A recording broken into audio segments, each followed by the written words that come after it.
Well, welcome back. Second part of this video. First part was diagnosis for the fuel pump, 1998 Ford Ranger. This is the actual replacement of that fuel pump.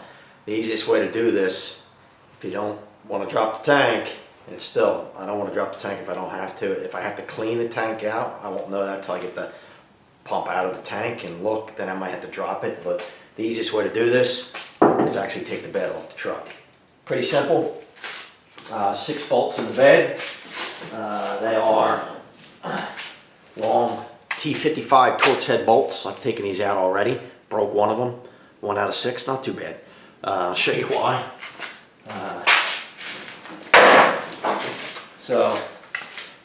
You can see how thick this bolt is. Right? And then you look at this one, and there's virtually nothing. It's so corroded, there's hardly anything. It's snapped off. So I don't know how bad that is because I haven't pulled the bed out yet. But I'll see when I get that to replace it.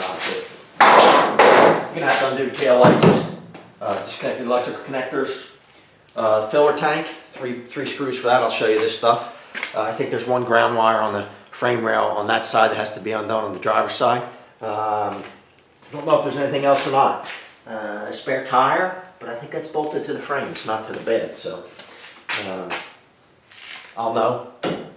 And if there's more, I'll show it to you. So we're gonna pull this bed off. I don't know that I have to take it all the way off. I'm gonna probably just pick it up. The pump is right near the front, right behind the cab. So you can pick this up and move it a couple feet back. That's all you have to do. So that's what we're gonna do, and we're gonna change this pump. All right, so we're down underneath the back corner of the truck, and this wire loom, see if I can get that to focus for you. I'm pretty close to it. Right here is goes up to the tail light. You don't have to, actually found out you don't have to disconnect this tail light. You can leave the tail lights in, but there's a connector. It runs to a connector right here. You gotta undo that connector, and then the tail lights and everything, that harness will stay with the bed. All right, with the gas filler cap, we just have to undo three screws here. 1, 2, 1 here, 3. Take them so we don't lose them. Should be able to push that back down in there now. See if I can show you that. So it's loosened up. Gotta push it back in there and get it out of there. So we pick this up off of here. We just gotta be careful not to catch that. Alright, so here you can see I've got this bed back, and what I did, I'll show you this. Get my light here. I slid a 4x4 across the back bumper.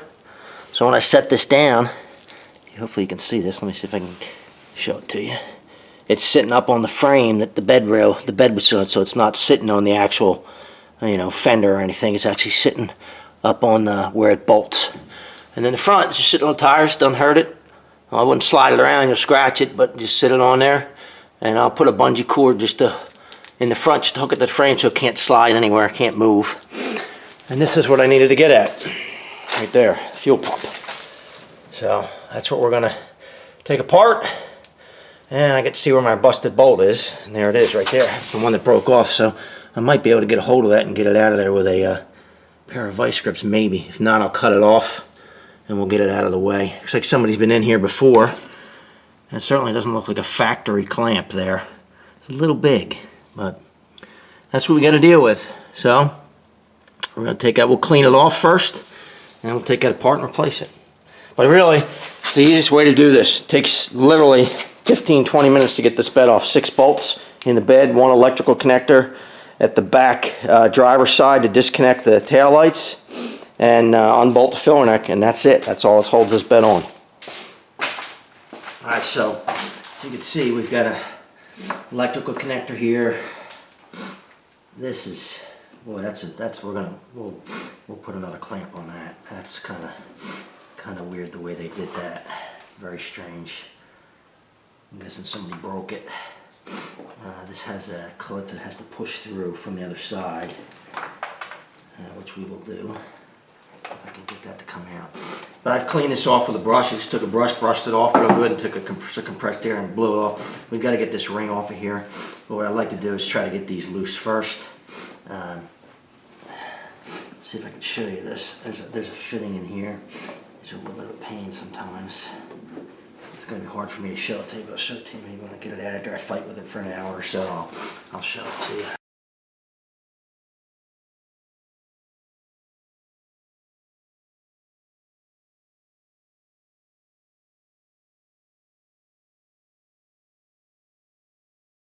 There's that clip. That's what it looks like. This little clip like that, you got to pull it through and then slide this off. Make sure you don't have any pressure. If you have to release pressure, this shouldn't have any pressure. It wasn't holding pressure, so I'm not really concerned about that. So now that one disconnected. This one, I'm gonna have to put the tool in. There's a tool, disconnect tool, stick in there, and we'll fix that while we're in there.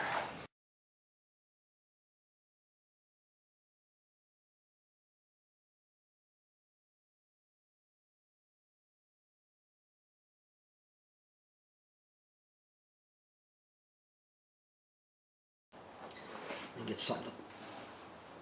Oh, look at that. Well, I'll show you this when I'll get this off of here. Well, I'll show you what somebody did to this thing. That's really bad. What they did. That's not cool at all. Alright. Let's disconnect this fitting here.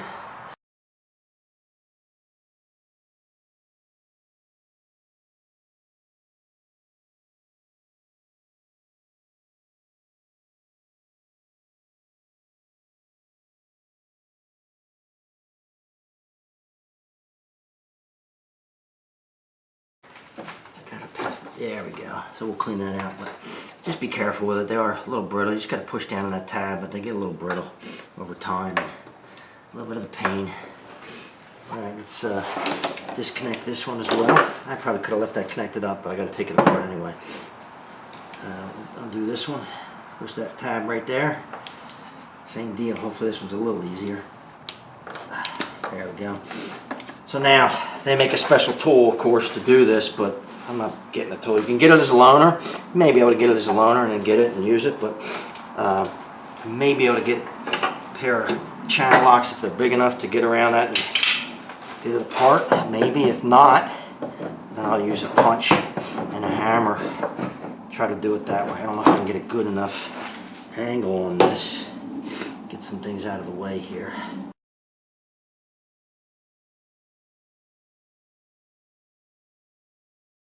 There it goes. So it's enough to get it moving. I will give them credit for that. It's not a steel one that's all corroded and nothing. You can't do anything with it. Get this lock ring off. And before I go any further with that, I get my air nozzle.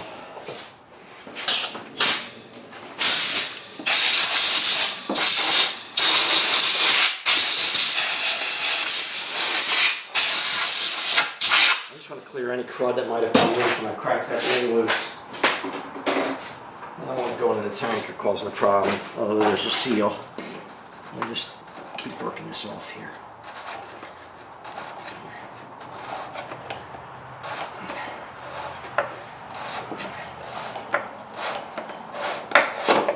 Alright. That's the ring. Put that aside.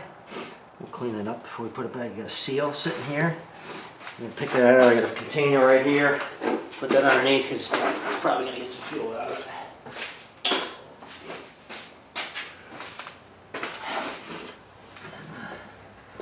Let's see what we got here.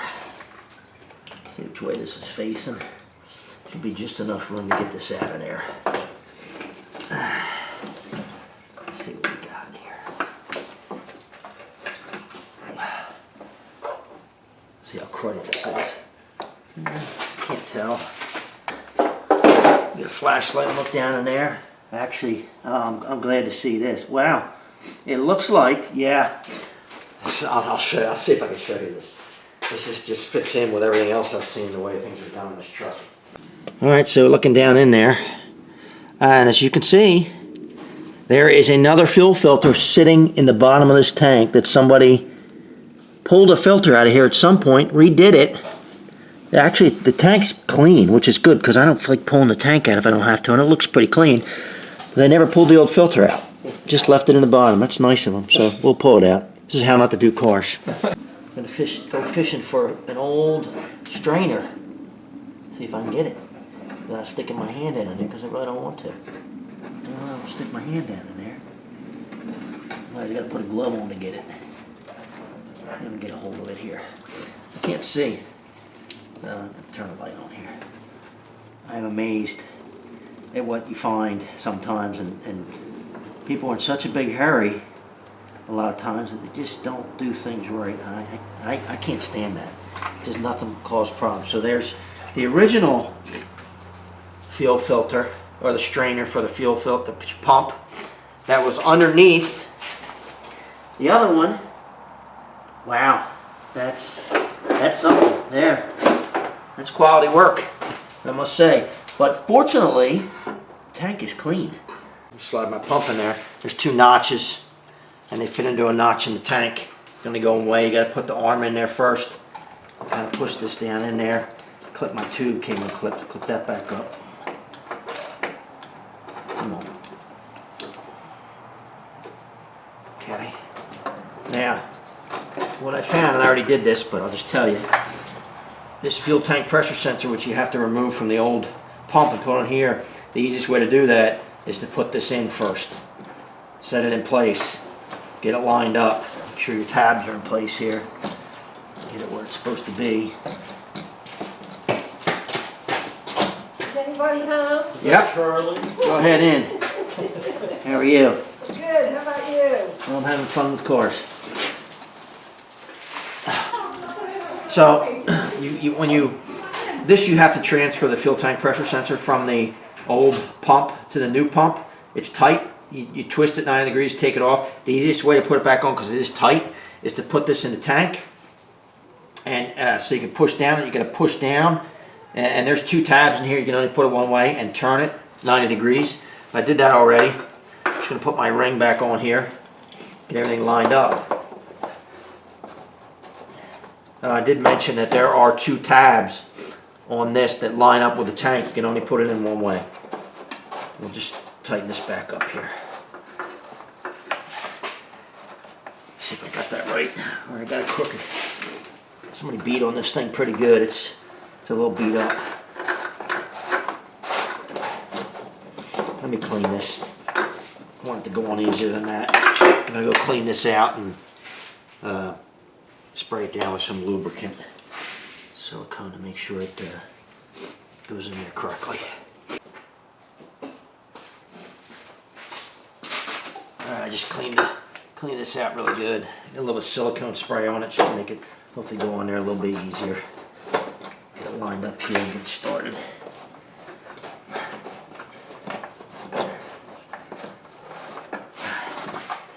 It's giving me grief already.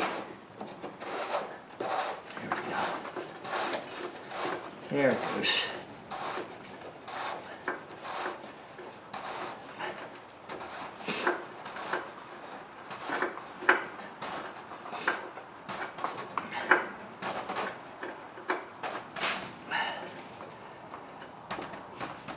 Alright, we'll check our thing here, make sure everybody's lined up. Find my tools. We're just going to tighten this back up just like it came off. So better reach in here and tighten it up again. Probably have to go the other way. Get this out of the way. Just be careful of your electrical connectors. You don't want to break them, not at this point. You know, you don't want to break them ever, but I definitely don't want to break them now.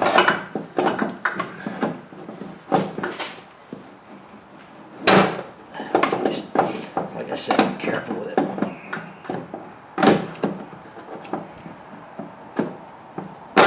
Come on. Alright. That's tight. Careful not to break anything when you're doing that. Obviously, if you have the tool that's made for this, it's a little easier, but I don't. And I'm not going to buy it just for doing one of these. I don't do them that often. Electrical connector, connect that back up. Make sure that's clean in there.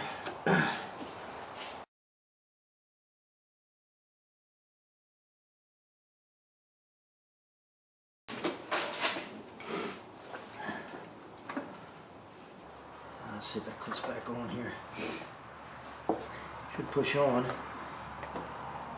Let's see, I'll put a clip in that.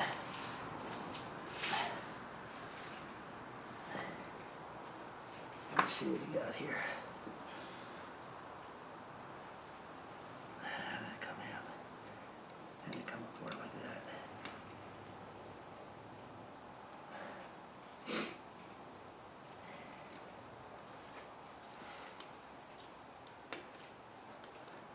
Alright, push the new clip into that one. You can see we just fight with it a little bit. We should be able to clip that on there. And here it locked, clicked in, locked. That's what we want. This one, I've got to get a new fitting for. And this one is just giving me grief trying to get the connector back together. So.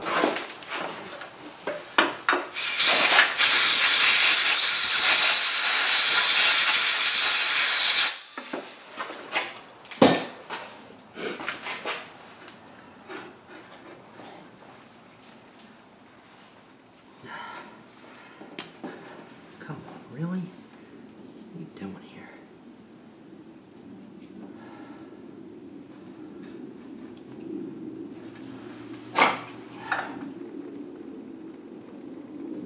It's clean. These connectors. Oh man. Why? There it goes. Man, that was fun. It was tight.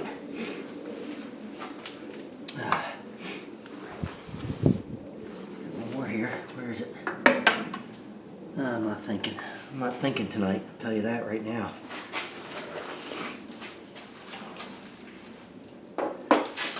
Wow. It's been a long day. It's just the full-time pressure sensor. Clip that on. Got that in place. Back to where it was. So that's it for now. I've got to get a fitting for that. And we'll come back and I'll do that and we're done pretty much. Okay. Got my new fitting, my new line fitting on here. Tighten it up. And now I'm going to get ready to attach this back up. Let's see if I can get the clip on here. There it goes, locked right in. That's a good thing. Alright, locked on. Both of these are locked on. Plenty of room. So the next thing for me to do is to actually start this up. I put my gas cap back on my filler neck. I'm going to leave the bed where it is, start this up, and actually I'll just prime it. We'll take a look at the pressure now, see if we have good pressure through this, everything's hooked up right. And we'll see how it goes. Well, I'm going to try to show you this as I prime it. I've done it, but turn the key. Second time. Third time.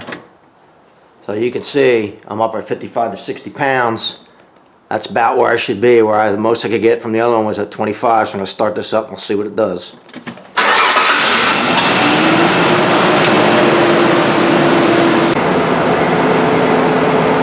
You can hear I got this running. I don't have the bed back on it yet. I'm going to do we'll look at the scanner data, kind of take a look at what it's doing, but it's running much better. It's still got a miss a little bit, or at least a little bit, but I'm going to see if that settles out because it was running really lean. Just checking it for leaks to make sure I have no leaks. Everything looks good. Back here, it does need a new gas cap. The gas cap on this is broken.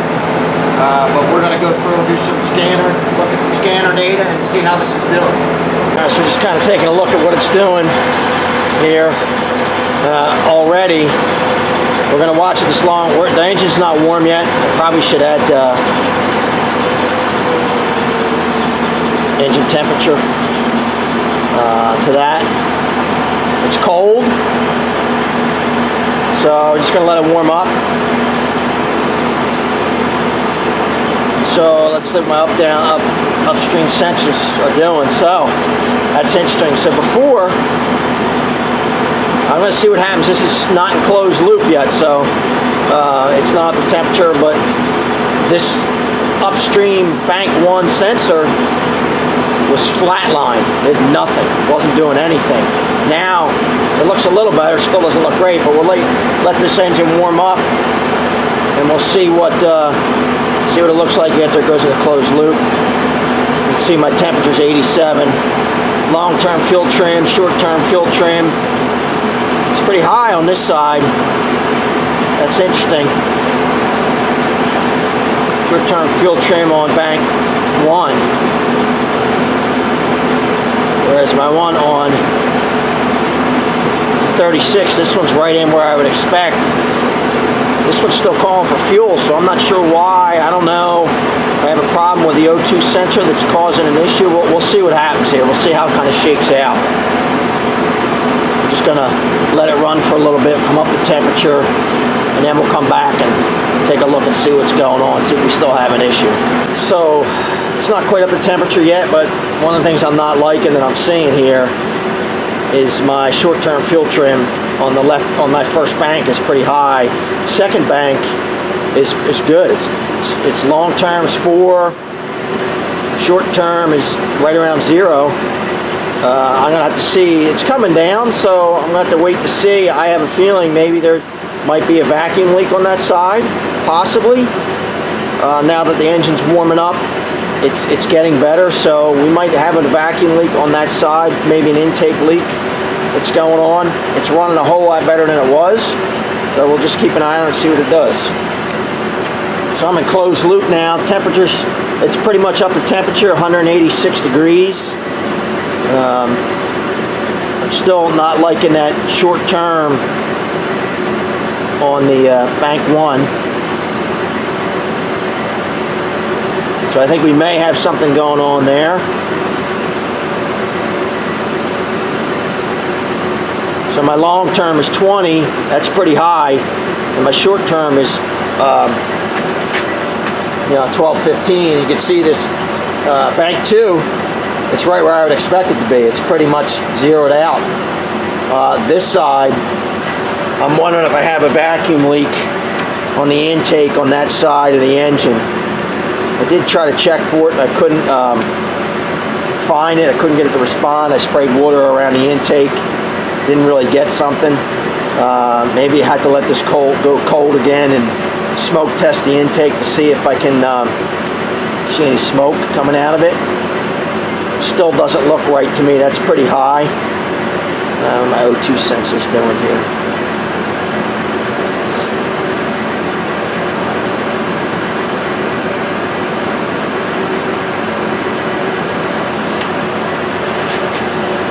It too doesn't look too bad.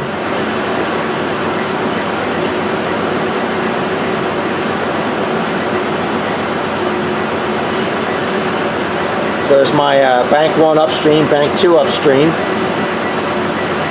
They look like they're switching really good, where before that O2 sensor was showing dead, but I have a feeling it had something to do with the fuel pump and not getting any fuel. It's interesting. Downstream on this is 0. It's not showing anything. That's a little strange.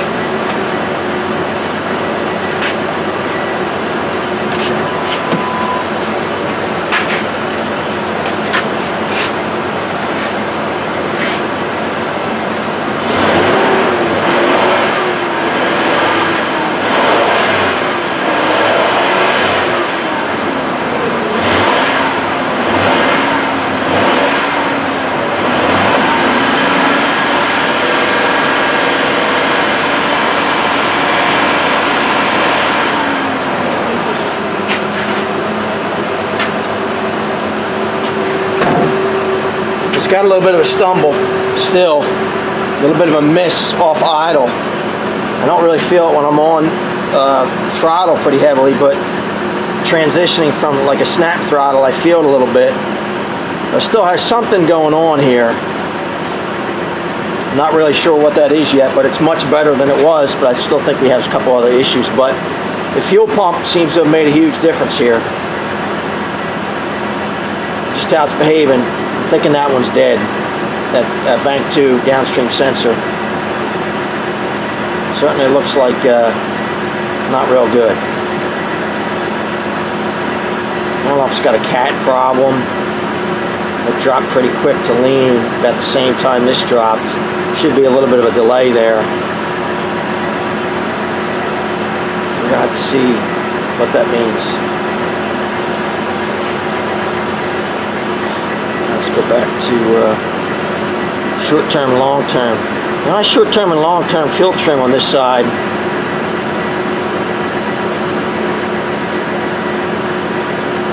Not really liking them.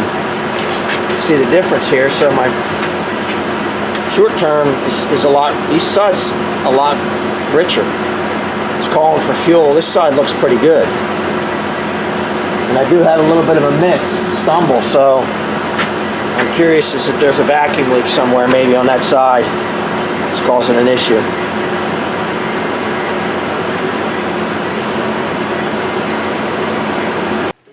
Well, that's it for the fuel pump. I did correct the issue with the fuel pressure, as I showed at the end of that. It's not a very difficult job getting the bed off of this truck. It literally take you 20 minutes, 25 minutes, as long as you don't have any problem with the bed bolts coming out. I did break one of them, one out of 6. I had to replace that, but this truck still has some issues. So I'm gonna continue on in another video and show you what I found when I took this truck out after fixing the fuel pump. It still had a pretty hard miss, and it wasn't throwing a code, but when I initially looked at this data in the scanner before doing the fuel pump, I had a cylinder 2, cylinder 3 misfire. I thought that was probably caused by the lean condition from the fuel pump not putting out much pressure, and I'm sure that contributed, but I went and looked in the scan data and looked at the cylinder contribution, did a little test on that, and cylinder 2 showed up as not contributing really much at all, really nothing contributing. So we'll go back through that in the next video here and show you what I found there. If you had to do a fuel pump in this series of trucks, I hope it helps you out. If you like the video, subscribe below. Thanks for watching.